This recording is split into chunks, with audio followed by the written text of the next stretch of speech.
J'espère sincèrement que tout roule pour vous. Ces 2 derniers jours, depuis le fameux 29 janvier, vos réactions ont littéralement afflué.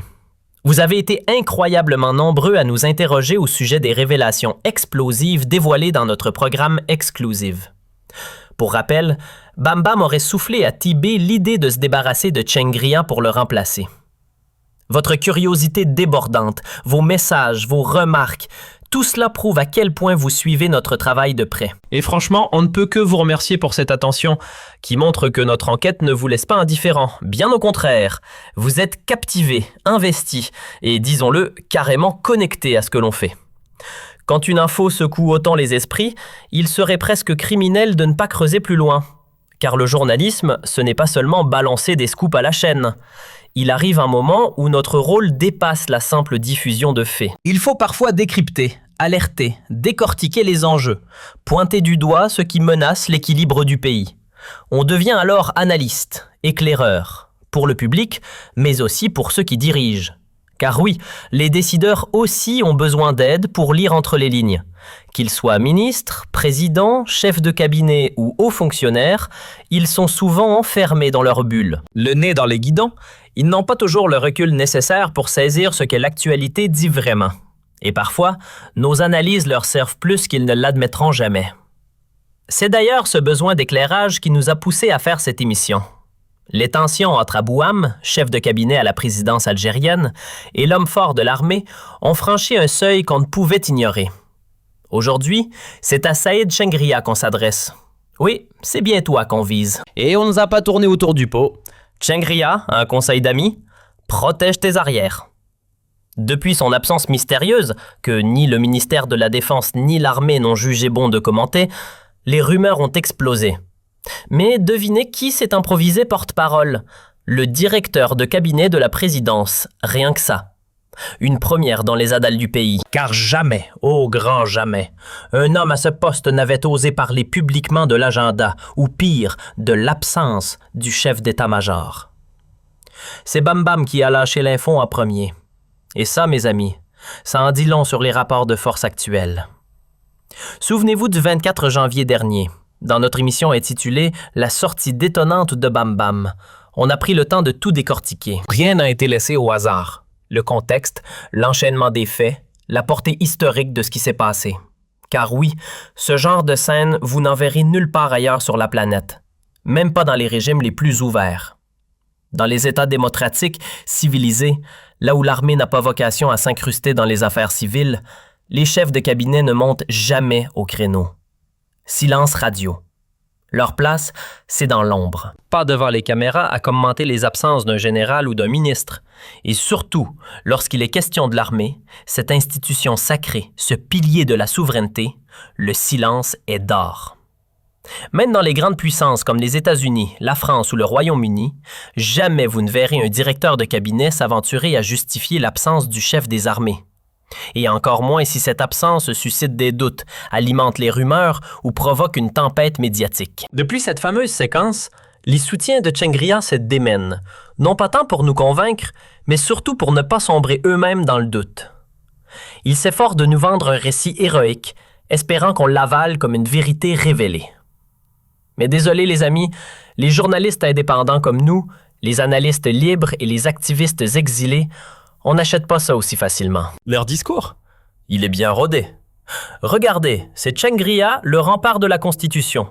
C'est lui qui a barré la route aux manœuvres de Tebboune, empêché la rallonge de 2 ans et bloqué l'idée d'un 3e mandat. C'est le dernier gardien de l'ordre constitutionnel. Vraiment? On veut bien entendre ce refrain, mais seulement à moitié. Car s'il y a un soupçon de vérité dans cette narration, il y a surtout une montagne d'intox. La réalité, c'est que Tchengria n'a pas les épaules aussi larges qu'on veut nous le faire croire. Il n'est pas ce contre-pouvoir invincible, ce décideur capable de tenir tête au clan présidentiel. En vérité, il vacille lui-même. En décembre 2025, il est passé à un souffle d'être débarqué. Et si ce n'est pas arrivé, ce n'est pas grâce à sa force, mais parce que Tebboune, comme on l'a expliqué dans notre précédente émission, a refusé, du moins pour l'instant, de céder aux pressions insistantes de Bam Bam qui rêvait de l'évincer. Et ça, c'est un fait. Tebboune n'a pas dégainé contre Tchengria, non pas par faiblesse, mais par calcul froid. Il aurait pu l'écarter en un claquement de doigts, une signature, 2 lignes sur un décret, et hop, terminé. Mais il ne l'a pas fait. Pourquoi? Parce que, franchement, il n'en avait aucune raison valable. Tchengria, c'est un allié fidèle. Il a soutenu son 2e mandat, il lui a tendu la main quand c'était nécessaire, et surtout, il ne lui a jamais tourné le dos. Certes, il a dit non à une réforme brutale de la Constitution, il a refusé d'allonger artificiellement la durée du pouvoir, mais à Tebboune lui-même, jamais un mot de travers. Et Tebboune, malgré ses hésitations, a su flairer le piège. Il a compris que Bam Bam voulait lui faire pousser Tchengria vers la sortie, non pas pour le bien de la République, mais pour se tailler un royaume sans contrepoids. Problème, ce royaume, Bam Bam l'occupe déjà. Alors pourquoi en rajouter? Et pour une fois, oui, il faut le dire, Tebboune a eu un éclair de lucidité politique. Comme quoi, même moi je peux reconnaître ces moments de finesse. On me taxe souvent de trop dur, mais là, je rends à César ce qui lui revient. Car il a pigé une chose essentielle. Concentrer tous les leviers entre ses mains, c'est se condamner à devenir la cible unique. Il lui faut un chef d'état-major avec assez de latitude pour servir, si besoin, de fusible en cas de crise. Parce que le jour où le système tangue, c'est lui, Tebboune, qu'on clouera au pilori. Et puis, il y a une autre crainte. Remplacer Tchengria par un général plus jeune, plus propre, plus dynamique, plus ambitieux, c'est risquer de créer un Sissi bis. On connaît le cauchemar égyptien. Un militaire qui, en surfant sur une crise, balaie la présidence pour prendre le pouvoir.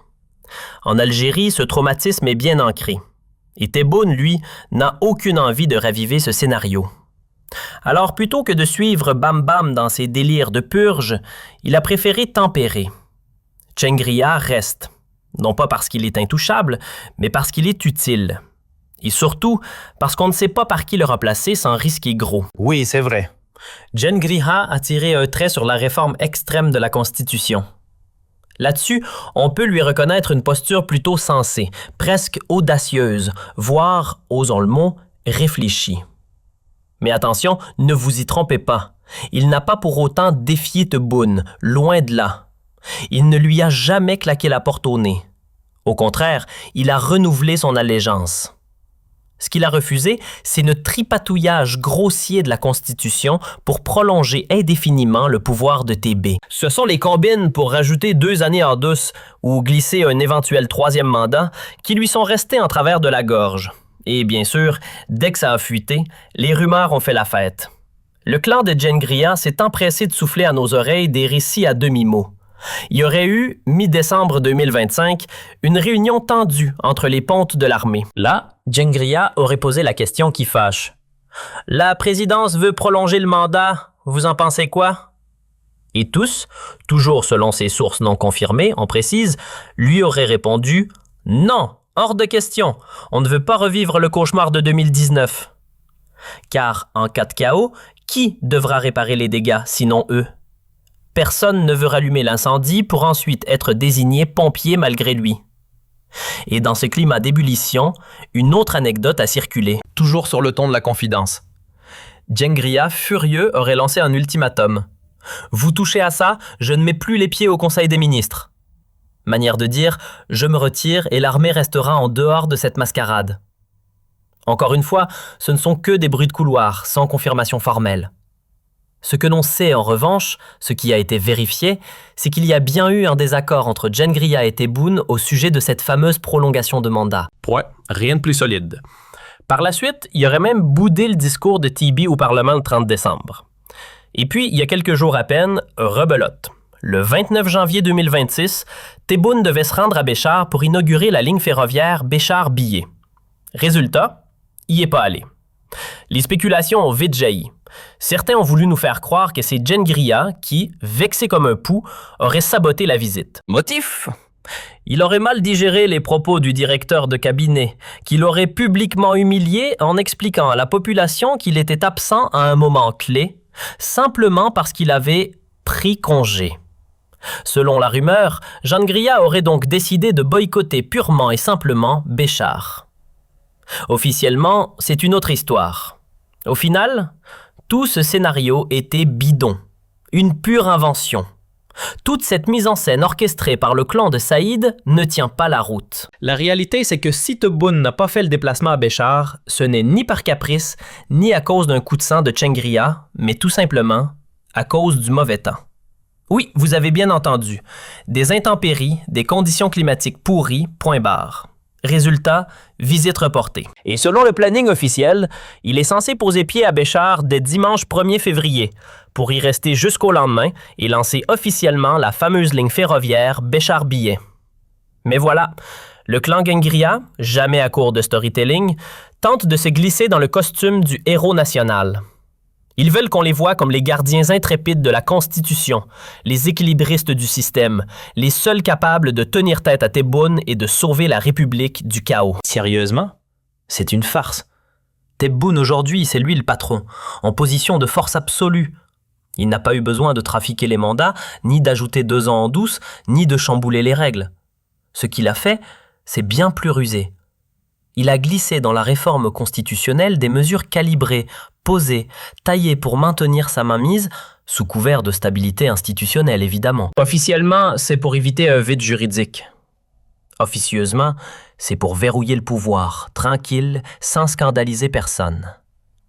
Et cette petite manœuvre, aussi discrète qu'efficace, pourrait bien lui ouvrir la voie vers un règne qui s'étendrait bien au-delà de 2029. Et devinez quoi? Chengria n'a pas levé le petit doigt pour s'y opposer. Il s'est contenté d'un rappel poli mais ferme. Ne touche pas à la durée du mandat. Ne joue pas avec le feu constitutionnel. Selon lui, l'armée ne pourra pas porter le poids des conséquences si ce jeu d'apprenti sorcier tourne mal. Alors, non, il n'y a pas de clash frontal entre Chengria et Tebboune. Le vrai bras de fer, c'est ailleurs. Il oppose Bam Bam à Saïd Chengria. Car Bam, lui, il le sait très bien. L'état-major ne peut pas le voir en peinture. Il irrite, il gêne, il dérange. Il n'a ni la confiance du chef de l'armée, ni son respect. Sa proximité avec Tebboune agace. Et surtout, il le sait, tant que Chengria est là, son ascension est bloquée. En fait, le seul exploit de Chengria ces derniers temps, c'est d'avoir freiné les ambitions de Bam. Et ça, Bam ne le digère pas. Son rêve ultime, remplacer Chengria par un général 100% fidèle au clan présidentiel. Quelqu'un de docile, malléable, qui bosse main dans la main avec lui. Parce qu'il a une trouille bleue, Bam. Une angoisse qui le hante. Que Tebboune tombe malade, meurt ou quitte le pouvoir prématurément. Et si ça arrivait, qui serait là pour le couvrir, pour le protéger? Personne. Sans Tebboune, Bam est nu comme un verre. Bam, c'est simple. Il ne pense qu'à sa peau. Son seul moteur, c'est lui-même. Il sait que le pouvoir dans ce pays, c'est marche ou crève. Soit tu restes en selle, soit tu dégages. Et dans son cas, personne ne va venir le sauver s'il tombe. Il en est parfaitement conscient. Voilà pourquoi il s'active en coulisses pour bétonner ses arrières. Et on ne va pas se mentir, Bam n'est pas un débutant. Il est malin, très malin. Il sait que pour survivre, il doit faire sauter l'obstacle. Chengria. Sauf que voilà. De l'autre côté, Saïd, lui, n'a pas blédé ses flancs comme Bam. Comparons un peu. D'un côté, Bam Bam s'est tissé une toile d'araignée impressionnante. La justice est dans sa poche, les services de renseignement ne peuvent pas l'ignorer. Même les forces de sécurité sont à son service. Les grands patrons de l'économie lui baisent la main. Il a mis la main sur la société civile, façonné des relais, tissé des réseaux solides. Et surtout, cerise sur le gâteau, le palais présidentiel tourne à son rythme. C'est lui qui donne le ton, lui qui orchestre. Et maintenant, jetons un œil chez Chengria. L'armée, son bastion, en ruine, c'est l'anarchie. Des centaines d'officiers supérieurs sous les verrous. Des généraux morts derrière les barreaux. Des figures historiques du commandement comme Saïd Bey ou le chef Abd, toujours enfermés dans les geôles militaires de Blida ou Wargla. Une structure totalement éclatée, un commandement désarticulé. Le contraste est violent. Pendant que Bam consolide son empire, justice, business, services secrets, Saïd, lui, voit son clan s'effondrer. Ses soutiens Un cabinet personnel, quelques proches, 1 ou 2 généraux perdus dans la masse et quelques noms isolés dans les services. Rien de cohérent, rien de solide. Ces dernières années, il a vu son réseau se vider, ses appuis disparaître et ses anciens alliés tomber les uns après les autres. Face à la machine de guerre de BAM, le camp Djengria ressemble à un radeau en plein naufrage. Tous ceux qui, un jour, ont eu le malheur d'être associés à Sayed Djengria ont été méthodiquement écartés, démis, remplacés sans ménagement. Et par qui? Par les hommes du clan Tebboune. Des noms? Fetchi Moussaoui, Mohad Hussein Bouyaya, Nas, Mahfoud, Polisario, le général Mahfoud, et on en passe. Entre 2021 et 2022, une véritable purge a eu lieu. Une série de hauts gradés, tous perçus comme des soutiens de Djengria, ont été effacés de la carte institutionnelle l'un après l'autre. Prenez le cas Nasser. Au début, il jouait la carte de la neutralité, équilibriste prudent. Mais en 2025, en voyant que le clan présidentiel n'allait jamais le promouvoir, qu'il ne l'utilisait que comme fusible pour garantir le passage en force du second mandat, il s'est rapproché de Djengria. Mauvais calcul. Car non seulement ce rapprochement ne l'a pas sauvé, mais en plus, Djengria s'est révélé incapable de le protéger.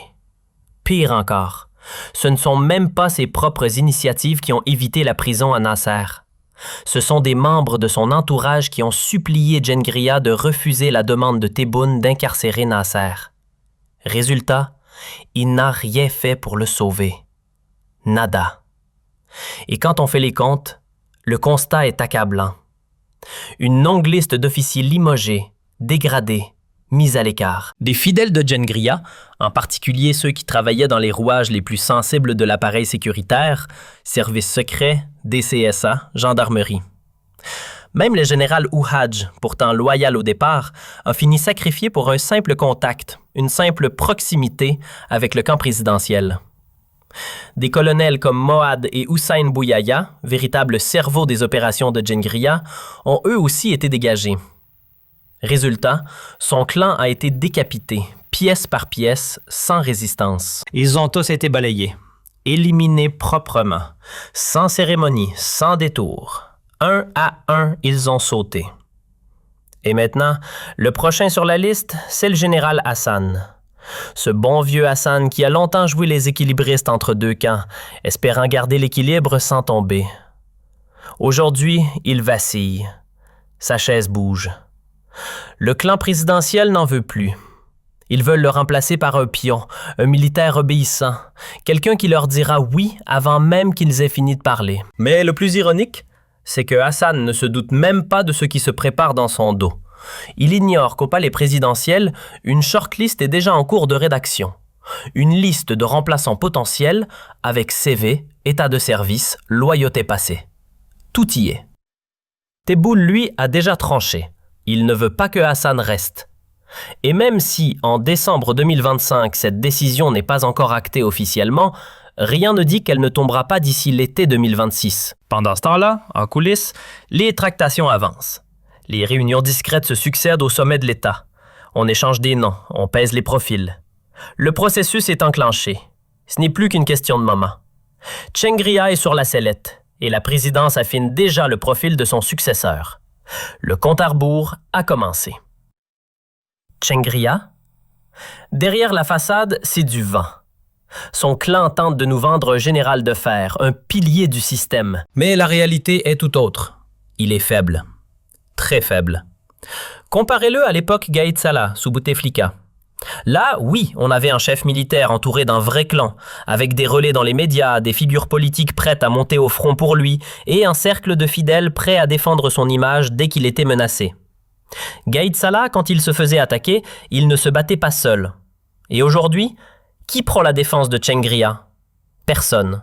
Silence radio. Quand Boualem s'est permis, le 24 janvier dernier, de déclarer publiquement que le chef de l'armée s'était absenté parce qu'il était en congé, oui, en congé, qui a levé la voix pour défendre l'honneur du général, personne. Aucune réaction. Et pourtant, c'est une humiliation pure et simple. Quand un simple directeur de cabinet se permet de commenter l'agenda privé du patron de l'armée sans être son supérieur, sans lien hiérarchique, C'est un camouflet historique. Et là, posez-vous la bonne question. Qui a réagi? Un média? Un politique? Une voix influente? Un syndicat? Un parti? Un lobby? Rien. Le vide absolu. Pourquoi? Parce qu'en face, le clan Tebboune a verrouillé tout le système. Médias? Sous contrôle. Justice? Même chose. Ils tiennent l'appareil judiciaire comme une marionnette et les chaînes d'infos dans le creux de la main. Et ce n'est pas tout. La police, une grande partie des services de renseignement, tous alignés. Et Changrira, lui, contrôle quoi? 2-3 postes? La DCSA, la sécurité militaire et un bout de justice militaire. Voilà tout. Et on veut nous faire croire qu'il fait encore le poids face à la machine Tebboune. Foutaise. Beaucoup de chefs de région sont là depuis une éternité. Changrira, malgré ce qu'on imagine, n'a pas mis tous ses hommes à la tête des légions. Prenez la première légion par exemple. Son patron n'a même pas été nommé par lui. Et avec certains, comme le général Temsani, il ne partage même pas une once de complicité. Ce n'est pas lui qui a rebattu toutes les cartes. Quelques remaniements ici et là, certes, mais rien de massif. En vérité, les rares ajustements visibles qu'il a pu faire remontent au moment où Tebboune sécurisait son second mandat. Et là, en guise de remerciement pour le soutien de Changrira, le président lui a offert quelques faveurs militaires. Changement de la tête des forces terrestres, retraite imposée au chef de la garde républicaine et 2-3 autres gestes symboliques. Mais ça ne va pas plus loin. Et aujourd'hui encore, certaines régions stratégiques, comme la 1e ou la 5e, sont dirigées par des officiers qui ne lui doivent rien, qui ne sont pas ses hommes, ni dans l'esprit, ni sur le papier. Ce ne sont pas ces créatures. Et donc, soyons clairs, Changrira a tort de se croire à l'abri. On peut se rassurer un temps, mais il ne faut pas se raconter d'histoire. Le tandem qu'il forme avec Tebboune n'a rien d'éternel. Car la vérité, c'est que Tebboune est lui-même acculé par les siens. Son clan commence à flipper sérieusement à l'approche de 2029. Personne ne sait s'il sera physiquement ou mentalement en état de gouverner jusque-là. Et ses proches, notamment ses fils, Boualem, Hamid, veulent verrouiller la succession au plus vite. Ils veulent construire, ici et maintenant, une armure anti-chute, une protection blindée pour éviter de finir comme le clan Bouteflika après 2019. Et dans leurs calculs, l'alliance avec Changrira a une date de péremption. Le clan Tebboune, traumatisé par la chute brutale des Bouteflika en 2019, a retenu la leçon. Cette fois, ils veulent tout anticiper. Et leur priorité? S'assurer dès maintenant un chef d'armée docile, fiable, un homme à eux qui protégera leurs arrières en cas de secousse. Parce qu'avec Changrira, ils le savent, c'est du vent. Il n'a aucun filet de sécurité. Si demain il saute, qui se battra pour lui? Un décret et il est éjecté. Et après, il n'a aucune force de frappe réelle.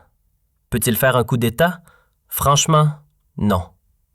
Le commandant de la 1re région, ce n'est même pas son homme. L'état-major, les forces spéciales, la garde républicaine, l'armée de l'air, ils ne roulent pas pour lui. Ce n'est pas son monde. Il ne tient aucun levier stratégique. Et dans l'armée, est-ce qu'il est respecté? Même pas sûr. Parce qu'on ne peut pas être adulé par ses troupes quand on laisse pourrir plus de 300 officiers supérieurs derrière les barreaux. Des généraux, des figures honorables comme Saïd Bey ou d'autres, toujours incarcérés. Difficile de fédérer quand on incarne la purge. La vérité, c'est que Changrira a creusé sa propre tombe. Il a fragilisé l'armée de l'intérieur. Il a offert l'institution militaire sur un plateau au clan Tebboune, croyant ainsi se rendre utile. Mais à force d'affaiblir l'armée, il a vidé de sa substance ce qui faisait sa force, son indépendance, son autorité, son prestige. Et un jour ou l'autre, ce retournement lui explosera à la figure. Le jour où ce sera lui la cible, il découvrira ce que c'est que d'être seul. Vraiment seul. Personne ne se lèvera pour le défendre. Et c'est là que je m'adresse à lui directement. Saïd Changrira, ouvre les yeux. Protège tes arrières pendant qu'il en est